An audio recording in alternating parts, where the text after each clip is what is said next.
انسان نہ تو مکمل مختار ہے اور نہ ہی مکمل مجبور ہے. کیا مطلب؟ یعنی نہ تو یہ کہ مجھے ایبسولوٹ فریڈم ہے اور نہ ہی یہ کہ میں ہر حال میں مجبور ہوں کہ جو میں کچھ کر ہی نہیں سکتا اپنی مرضی سے. ایسا نہیں. دونوں چیزیں ہیں. مجھے اختیار بھی ہے اور کہیں کہیں میں مجبور بھی ہوں. وہ جگہیں کیا ہے جہاں میں مجبور ہوں؟ مثلا انسان کا رنگ، اس کی نسل، اس کا خاندان، اس کی پیدائش کا وقت، اس کا رزق، اس کی موت کا وقت، اس کی موت کا سبب، یہ وہ ساری چیزیں ہیں کہ جہاں انسان مجبور ہے. آپ نے اپنا خاندان خود نہیں چنا تھا، ورنہ تو ہر ایک آدمی سید پیدا ہوتا. بہت سے لوگ ایسے ہوتے ہیں کہ جو اپنا نسب چینج کر کے سید بن جاتے ہیں، تو پہلے ہی سے کچھ کام کر لیتے کہ اس طرح کے سیدوں میں ہی پیدا ہوں، کچھ اس طرح کی کچھ تگڑم لڑاتے سب لوگ. حالانکہ ایسا نہیں. تو اللہ تعالیٰ ہی یہ طے کرتا ہے کہ کس کو کس خاندان میں پیدا ہونا ہے. ٹھیک ہے. ایک آدمی خوبصورت ہو یا بدصورت ہو، یہ انسان کے اپنے اختیار میں نہیں ہے. اللہ تعالیٰ بناتا ہے. کوئی اپنے اختیار سے خوبصورت اور بدصورت ہو کے دکھائے. پیدائش سے میک اپ کر کے خوبصورت ہونا خوبصورتی نہیں ہے. پینٹ کر کے اپنے چہرے کے اوپر خوبصورت ہونا خوبصورتی نہیں ہے.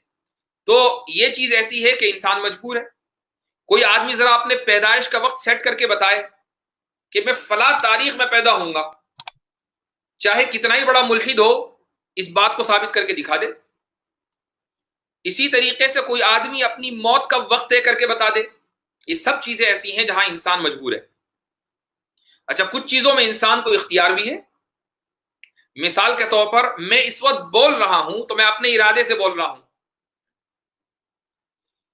تو یہ جو میں نے بولا یہ اپنے ارادے سے بولا. اگر میں خاموش رہوں گا تو اپنے ارادے سے خاموش رہوں گا. یا اسی طریقے سے آپ سن رہے ہیں تو اپنے ارادے سے سن رہے ہیں. آپ کمپیوٹر یا اپنا فون بند کر دیں گے تو اپنے ارادے سے بند کریں گے. یہ سب چیزیں انسان کے کنٹرول میں ہیں اور اس کے ارادے میں ہیں. اس سے یہ پتا چلا کہ انسان کہیں کہیں مجبور ہے اور کہیں کہیں اس کو اختیار ہے. ٹھیک ہے. اب ایک لفظ اور سنیے آپ. یہ ایک ٹرم ہے. اس ٹرم کو تھوڑا سمجھنا ہوگا مثالوں سے، اور جب یہ آپ کے سامنے واضح ہو جائیں گی تو مسئلہ اور کرسٹل کلیئر ہو جائے گا انشاءاللہ تعالی. ایک ٹرم ہے جس کو عربی میں اور اردو میں ہم کہتے ہیں کسب، اور انگریزی میں اس کو کہتے ہیں پرفارمنس. کسی چیز کو پرفارم کرنا. پرفارمنس کا مطلب کسی چیز کو پرفارم کرنا، کسی چیز کو کرنا. اسی کو ہم عربی میں جو ایک یعنی ایک ٹرم ہے عقیدے کی، وہ ہے کسب.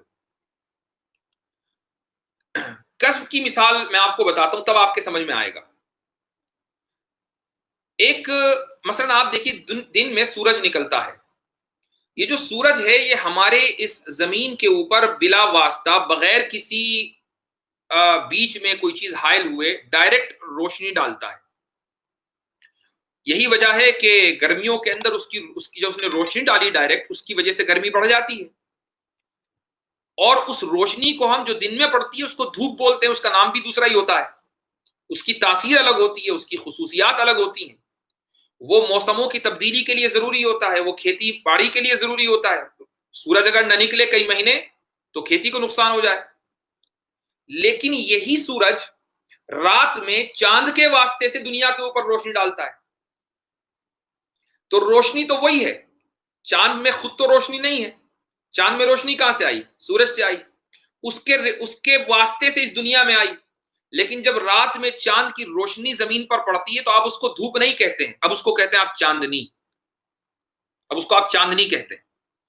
تو ایسے ہی اللہ تعالی ہمارے بارے میں اپنے ارادے کو بعض مرتبہ براہ راست استعمال کرتا ہے، اور بعض مرتبہ وہ ہمیں ارادہ دے دیتا ہے اور ہمیں قوت دے دیتا ہے اور ہم اس قوت کو استعمال کرتے ہیں.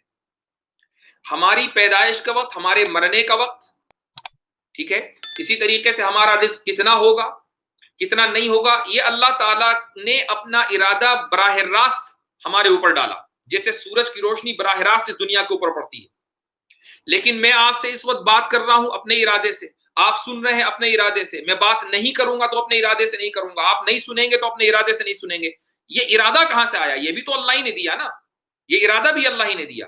تو یہ اللہ کے دیے ہوئے ارادے کو ہم استعمال کر رہے ہیں. تو ارادہ آیا اللہ کی طرف سے.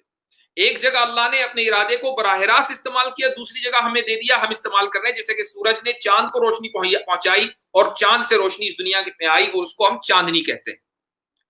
تو یہ جو ہم اپنے ارادے کو، جو اللہ کا دیا ہوا ہے ارادہ، اس کو استعمال کرتے ہیں اور اس ارادے کے نتیجے میں کوئی کام ہم کرتے ہیں تو اس کو ہم کسب کہتے ہیں۔